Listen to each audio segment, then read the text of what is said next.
T'as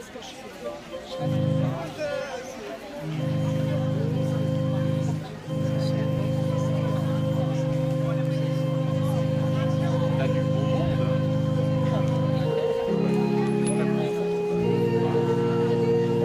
Mais pas aussi beaucoup avec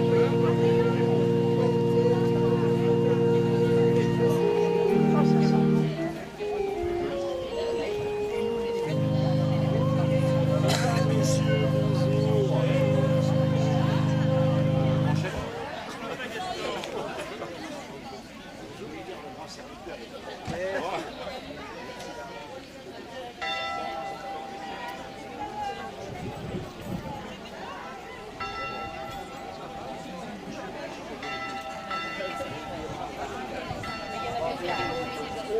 Allez, derrière.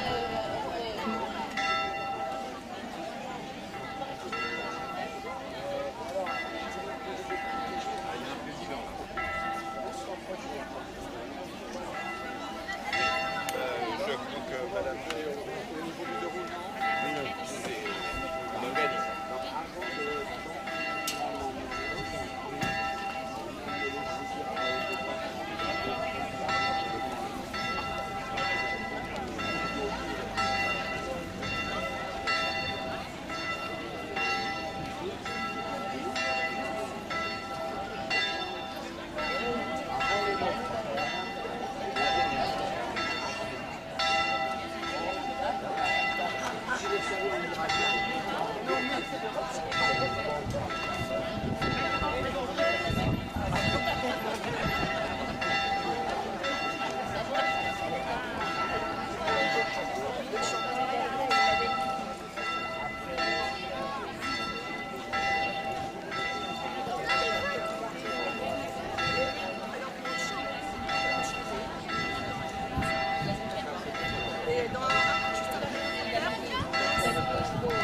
De toutes les artisans avec ma fille.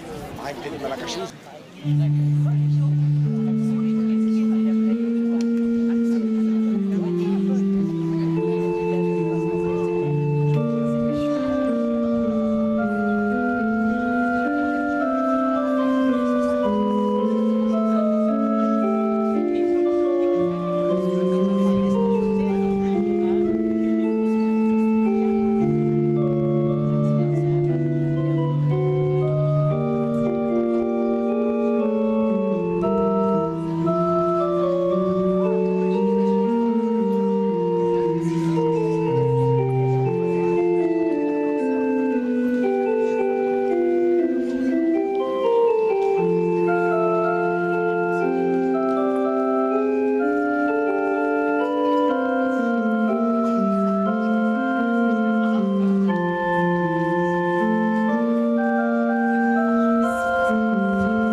C'est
Il y a une dame qui doit faire un mot d'accueil, il faut qu'elle vienne, voilà.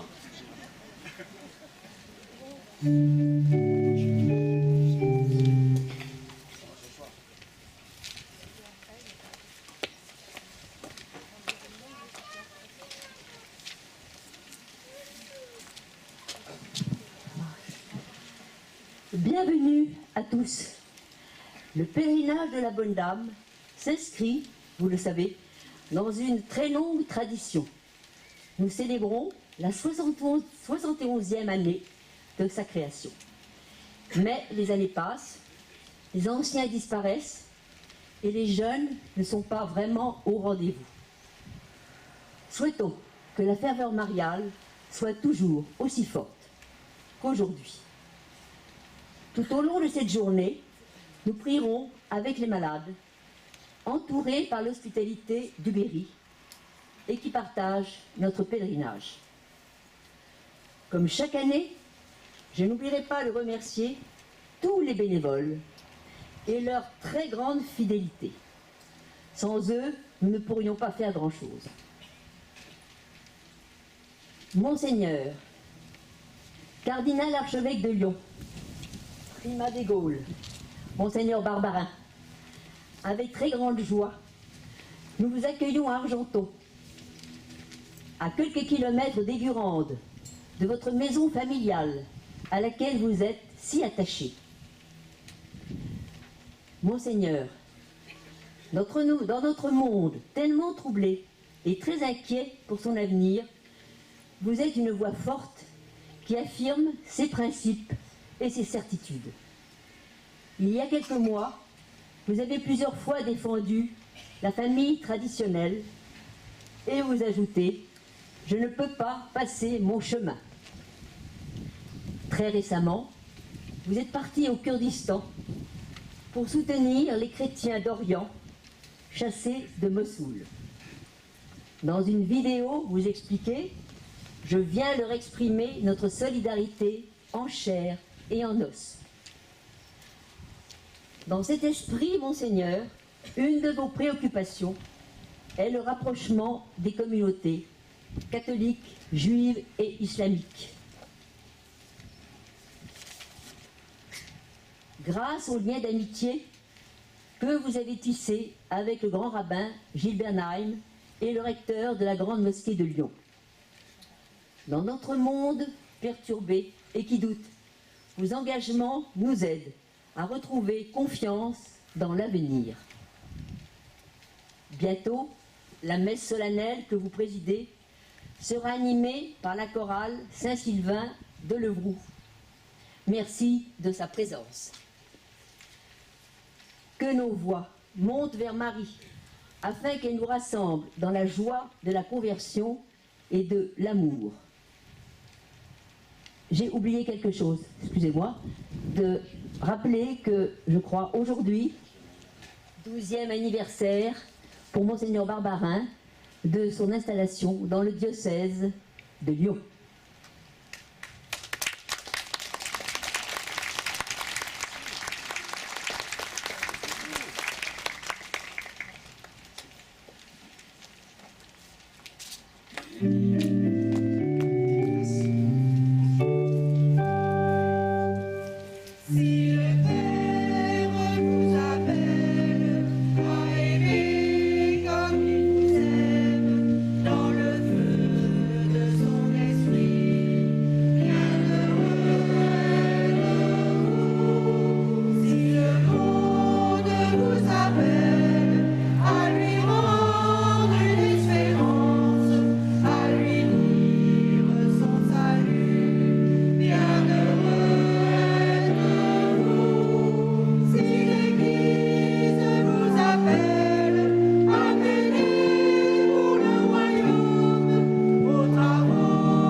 Fils et du Saint-Esprit. La paix soit avec vous. Et avec votre esprit.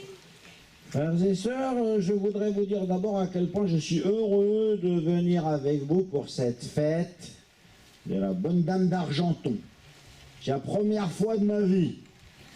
Non pas que je viens à Argenton, j'y viens depuis mon enfance. Où on visitait Argenton-Magus, où on visitait Argenton-sur-Creuse, quelle belle ville. Mais aussi toute la vallée de la Creuse, à Gargilès, Crozan, le lac des Guzons, et de l'autre côté jusqu'à l'abbaye de Fongombo. Donc ce sont des terres qui me sont très chères parce que, comme sans doute la grande majorité d'entre vous, je suis un berrichon. Un berrichon de la Bouzanne et d'Aigurande. Je salue les paroissiens d'Aigurande qui sont venus à la fête de la Bouzanne qui a lieu le mardi de la Pentecôte. Je ne sais pas si elle est bien connue des Argentonnais. J'ai déjà participé plusieurs fois. en 99, et après chacun des conclaves, en 2005, après l'élection du pape François en 2013. Mais ici à la Bonne Dame d'Argenton, qu'on connaît bien dès qu'on lève les yeux, lorsqu'on passe à Argenton, je n'ai jamais participé. Donc je vous remercie beaucoup de votre invitation et je remercie Madame la Présidente de son accueil. Voilà, tous ceux qui participent à cette fête, dont nous voyons dès le premier moment à quel point elle est très bien organisée. Vous avez dit, madame, que c'était un anniversaire pour moi, mais pas que pour moi. Ça fait effectivement 12 ans aujourd'hui que je suis archevêque de Lyon, mais le père Desplaces qui est là, il fête aujourd'hui ses 56 ans de sacerdoce, donc je pense que vous pouvez l'applaudir aussi. Il a été ordonné à Châteauroux par Monseigneur Lefebvre, qui était votre évêque à cette époque-là. Aujourd'hui, nous fêtons la Bonne Dame, et c'est le 14 septembre qui est la fête de la Croix Glorieuse. Et donc, nous allons lire les textes de la Passion de Jésus, et en même temps fêter la Vierge Marie. En fait, souvent dans la Vierge Marie, on pense qu'il y a la douceur et sa sainteté, mais il ne faut pas oublier qu'elle a été au pied de la croix. Quand tout le monde avait abandonné Jésus, ben elle était encore là, voilà. Notre diacre, il porte l'étole rouge, et la fête de la Croix du Christ, nous nous sommes mis en blanc. Nous aurions pu nous mettre en rouge aussi pour cette fête de la croix du Seigneur. Mais c'est bien, lorsqu'on pense à la croix du Seigneur, de savoir que tous les apôtres avaient abandonné et trahi Jésus, mais qu'elle, bien sûr, comme sa mère, elle était là, debout au pied de la croix. Et c'est même là que Jésus nous l'a donné comme mère. Donc pour cela, nous disons merci. Et nous voyons que s'appliquent en elle les phrases étonnantes de Sainte Élisabeth qui lui dit « Toi, tu es heureuse parce que tu as cru aux paroles qui t'ont été dites de la part du Seigneur. » Et même quand elle voit tout le contraire, l'ange lui avait dit « Il sera grand, il sera appelé fils du Très-Haut, son règne n'aura pas de fin. » Et elle voyait qu'il était mort, qu'il était crucifié, qu'on lui avait craché dessus, qu'on l'avait couronné d'épines, et elle a continué de croire à la parole de Dieu, et c'est elle qui a eu raison. Parce que 2 jours plus tard, il était ressuscité d'entre les morts, il était le Christ de gloire, victorieux de la mort, qui est le fondement de toute notre espérance. Quel mystère difficile. Être au pied de la croix, être dans les souffrances du monde, et en même temps croire à la victoire de l'amour de Dieu. Nous sommes ici en plein cœur du Berry, mais je voudrais que nous ayons un cœur catholique. Quand on participe à la messe du dimanche, on ne peut pas seulement avoir un cœur berrichon. Mais il faut avoir un cœur catholique. Catholique, ça veut dire grand comme le monde. Tenez, votre curé, par exemple, que vous allez installer la semaine prochaine, le Père Delors. Vous savez où il est aujourd'hui? Il est à Paris, parce que son neveu est ordonné prêtre pour partir dans les missions étrangères de Paris. Et voilà un berrichon qui va aller évangéliser l'Asie. Béni soit Dieu. Et le diacre qui est là derrière moi et qui va proclamer l'évangile. Vous savez où je l'ai rencontré il y a 15-20 ans? À Alakamichitenina, c'est dans le fin fond de Madagascar, sur les hauts plateaux. C'est pas sûr qu'il va vous dire l'évangile en malgache. Il va peut-être le dire en français. Mais je vous dis cela pour que nous ayons vraiment un cœur catholique. Vous ne serez pas étonnés si, à cause de ce que vous avez dit, madame, au mot d'accueil, je tiendrai présent les chrétiens d'Irak dans notre prière. Vous savez à quel point ils souffrent. Je leur ai fait la promesse de dire le Notre Père en irakien dans leur langue liturgique, le chaldéen, tous les jours, jusqu'à ce qu'ils puissent revenir dans la ville de Mossoul. Eh bien, je le ferai pendant la messe, si j'arrive à bien m'en souvenir par cœur. Et après, nous tous, nous chanterons le Notre Père en français. Voilà, frères et sœurs.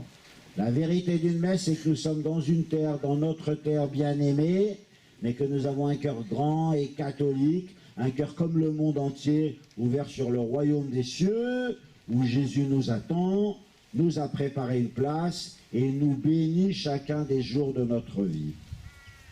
Au pied de la croix où il nous a pardonné de tous nos péchés, nous nous approchons, nous nous confions à sa miséricorde, nous confessons humblement nos péchés comme au début de chaque Eucharistie et en chantant, nous lui demandons son pardon. Seigneur Jésus, par ton mystère pascal, tu nous as donné le salut.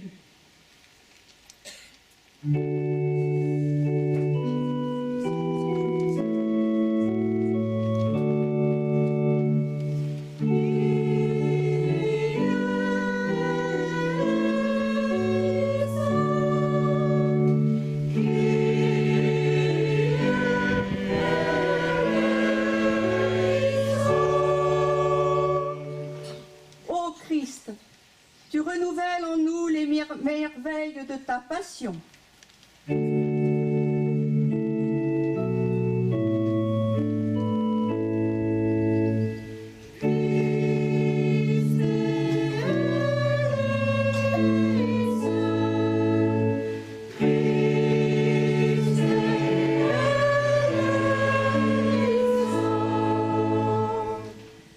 Seigneur Jésus, par la communion à ton corps et à ton sang, tu nous donnes la vie.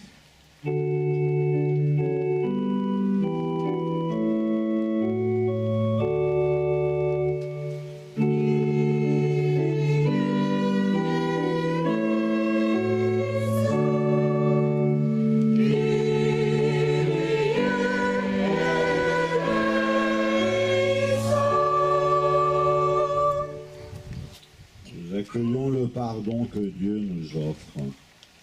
Que Dieu Tout-Puissant nous fasse miséricorde, qu'il nous pardonne tous nos péchés et qu'il nous conduise sur le chemin de la vie éternelle.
Prions le Seigneur.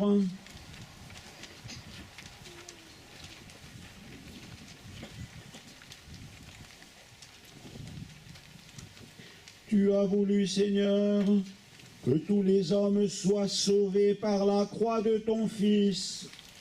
Permets qu'ayant connu dès ici-bas ce mystère, nous goûtions au ciel les bienfaits de la rédemption.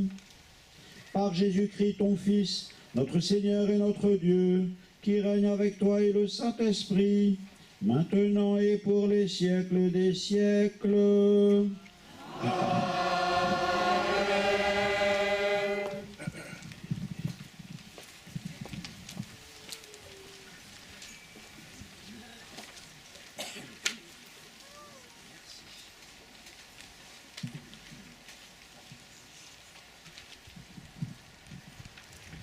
Lecture du livre des Nombres. Au cours de sa marche à travers le désert, le peuple d'Israël, à bout de courage, récrimina contre Dieu et contre Moïse.